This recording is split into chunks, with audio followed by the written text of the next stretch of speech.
Hello students, आज हम लोग यूनिट 5 स्टार्ट करेंगे एनवायरमेंटल इफेक्ट्स। इसमें एक टॉपिक है ई वेस्ट। आज हम उससे स्टार्ट करेंगे। तो ई वेस्ट एग्जैक्टली होता क्या है? ई वेस्ट इलेक्ट्रॉनिक वेस्ट है, इसको हम ई वेस्ट भी लिखते हैं। इट डिस्क्राइब डिस्कार्डेड इलेक्ट्रिकल और इलेक्ट्रॉनिक डिवाइसेस, वो डिवाइसेस जिनको हम खराब हो जाने के बाद फेंक देते हैं, उससे जो वेस्ट बनता है दैट इज ई वेस्ट। इसमें कोई भी चीज़ आती है इलेक्ट्रॉनिक जिसको हम रीयूज़ करना चाहते हैं, हमारे घर में बेकार पड़ा है जिसको हम दोबारा बेचना चाहते हैं, रिसाइकल करना चाहते हैं, डिस्पोज ऑफ करना चाहते हैं, वो सब टाइप का इलेक्ट्रॉनिक्स इसमें आता है ई वेस्ट में। और ई वेस्ट डेवलपिंग कंट्रीज के लिए एक बहुत बड़ा सरदर्द बनता जा रहा है, क्योंकि इलेक्ट्रॉनिक्स सभी जगह यूज़ होता है और ये इससे निकला हुआ वेस्ट, इसको रिसाइकल करना या इसको मैनेज करना बहुत मुश्किल होता जा रहा है, क्योंकि एनवायरमेंटल इफेक्ट्स, इसके हार्मफुल एनवायरमेंटल इफेक्ट्स हैं और ह्यूमन हेल्थ पे भी इसका बहुत बुरा असर पड़ता है। तो ई वेस्ट आज के टाइम में डेवलपिंग कंट्रीज के लिए बहुत बड़ा सरदर्द है। तो ई वेस्ट का सोर्स क्या है? ई वेस्ट का सोर्स हमारा डाटा प्रोसेसिंग में जो भी यूज़ होता है, जैसे कंप्यूटर हैं, लैपटॉप्स हैं, मॉनिटर हैं, कीबोर्ड्स हैं, प्रिंटर है, इलेक्ट्रॉनिकल डिवाइसेस हैं जो हम एंटरटेनमेंट के लिए यूज़ करते हैं। फॉर एग्जांपल टीवी है, डीवीडी है और ऑडियो प्लेयर है, ये सब इसमें आता है। उसके बाद कम्युनिकेशन के लिए हम फ़ोन यूज़ करते हैं, mobile phone, landline phones, fax, ये भी इसी में आता है। उसके बाद हाउस होल्ड इक्विपमेंट जितने भी हमारे हैं जो हम यूज़ करते हैं, या AC, refrigerator, microwave, mixie, washing machine, ये सब इसमें आता है। उसके बाद ऑडियो विजुअल कंपोनेंट्स में वीसीआर, स्टीरियो इक्विपमेंट्स। तो कोई भी इलेक्ट्रॉनिक या इलेक्ट्रिकल डिवाइस जो बेकार पड़ा है दैट इज ई वेस्ट। अच्छा, ये इसके टाइप्स ई वेस्ट के, लैपटॉप, मॉनिटर इसमें आता है, personal electronic devices, mobile phones, audio video equipments, scanner, printer, copier, television and mouse, keyboard and others. These are types of e-waste जो हम लोग नॉर्मली यूज़ करते हैं। उसके बाद अफेक्ट्स क्या होते हैं? ई वेस्ट इलेक्ट्रॉनिक डिवाइसेस का जितना भी जो यूज़ नहीं हो रहा है वो सब ई वेस्ट है। इसमें कुछ एलिमेंट्स या मेटल्स होते हैं या कुछ गैसेस रिलीज होती हैं।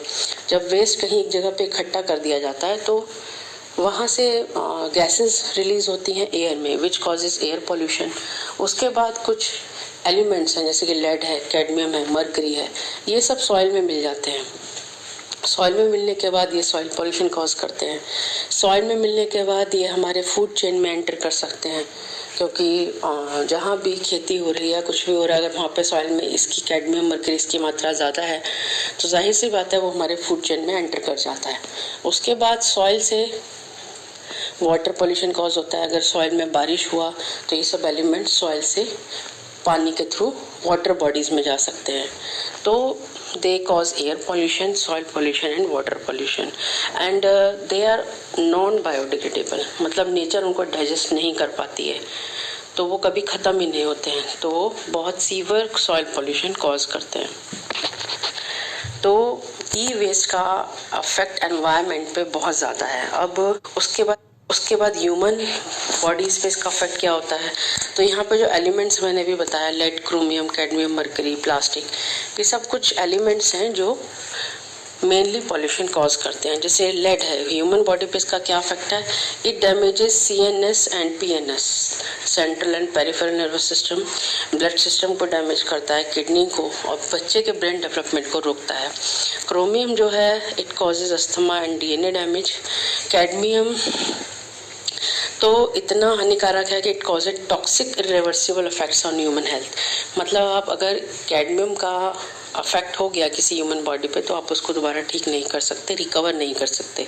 It accumulates in kidney and liver, causes neural damage and teratogenic. Mercury it causes damage to brain and respiratory systems. Plastic जो है वो जब इसको बर्न किया जाता है तो इससे डायोक्सिन्स निकलते हैं। It causes reproductive and development problems, immune system damage and it interferes with regulatory hormones. तो ये जो एलिमेंट्स हैं जो ई वेस्ट से निकलते हैं they cause severe harmful effects to human beings. After that कि हम इससे कैसे बच सकते हैं? हम रिसाइकलिंग करके ई वेस्ट की बच सकते हैं। रिसाइकलिंग करके मीन्स हम उसको सही करा सकते हैं।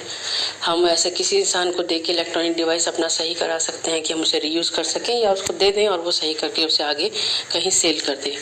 उसके बाद हम ये कर सकते हैं कि रिसाइकलिंग में हम ये कर सकते हैं कि फॉर एग्जांपल हमारा कोई इलेक्ट्रॉनिक डिवाइस है जो बेकार है, ख़राब है, तो जहाँ पे भी इनको इकट्ठा किया जाता है, फॉर एग्जांपल मान लीजिए टीवी को कहीं एक जगह इकट्ठा करके रखा जाता है जो ई वेस्ट है, तो वहाँ पे क्या है कि हम उसके जो पार्ट्स हैं उन सबको ऑन द बेसिस ऑफ कि वो पार्ट कौन सा है उसको हम अलग कर लें। जैसे टीवी के कवर को अलग कर लें, वो प्लास्टिक का बना है, मेटेलिक पार्ट जो है उसको अलग कर लें, ग्लास को अलग कर लें, मेटल्स को अलग कर लें, प्लास्टिक को अलग कर लें।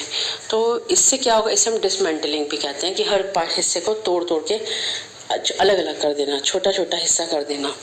तो डिसमेंटलिंग के बाद क्या होगा कि हमने her on the basis of type उस इलेक्ट्रॉनिक डिवाइस को डिवाइड कर लिया और उसको अलग अलग कर दिया। तो हम उसको दोबारा सही करके, अब जैसे टीवी का कवर है वो तो खराब नहीं होता, तो उसको हम रीयूज कर सकते हैं आगे नया टीवी बनाने के लिए, नया टीवी कवर बनाने के लिए, तो उस प्लास्टिक को तो हम यूज कर सकते हैं। तो इस तरह से अगर हम इन पार्ट्स को अलग कर लें और पार्ट वाइज उसको सही करके उसको हम रीयूज करें, रिसाइकल करें, तो ये एक अच्छा फैक्टर होगा, मतलब एक अच्छा तरीका है ई वेस्ट से बचने का। उसके बाद कहीं कहीं पे ई वेस्ट को जला दिया जाता है, पर जलाने से हार्मफुल गैसेस निकलती हैं, तो वो एक सही तरीका नहीं है ई वेस्ट से बचने का। उसके बाद why we require e waste management. E waste management क्या है कि हम ई वेस्ट को कम करने के लिए किस तरह से प्लानिंग करें, क्या क्या प्रोग्राम्स चलाएं कि ई वेस्ट से होने वाले पॉल्यूशन को हम रोक सकें। तो ई वेस्ट मैनेजमेंट ज़रूरी क्यों है, क्योंकि ई वेस्ट मैनेजमेंट इसलिए ज़रूरी है क्योंकि जो इलेक्ट्रॉनिक डिवाइसेस हैं उनसे अगर आप जलाते हैं तो गैसेस हार्मफुल गैसेस निकलती हैं। दूसरा, अगर कहीं पे इलेक्ट्रॉनिक वेस्ट जो हमारा काम का नहीं है वो कहीं पड़ा है, रखा है इकट्ठा बहुत सारा, तो वहाँ से गैसेस रिलीज होती हैं which causes air pollution. These are harmful gases. जब ये कहीं पे भी मिट्टी में रखा हुआ है, किसी कारण से सॉइल में ये अगर एलिमेंट्स मिक्स हो गए, मरकरी हुआ, कैडमियम हुआ, दे मेक, और मान लीजिए हम लोग जो बैटरीज यूज़ करते हैं कार में, एसिड बैटरी H2SO4 होता है उसमें, इन्वर्टर्स में, तो वो एसिड सॉइल का एसिडिफिकेशन भी कर सकता है और वो जो टॉक्सिक एलिमेंट्स है वो सॉइल में मिल सकते हैं। फिर जब बारिश होती है तो पानी के थ्रू वो सॉइल से पानी में भी जा सकता है, हमारी फूड चेन में एंटर कर जाता है। तो बहुत सारे रीजंस हैं कि जिसके लिए हमें ई वेस्ट मैनेजमेंट चाहिए। It causes air pollution, soil pollution and water pollution and also enters in our food chain.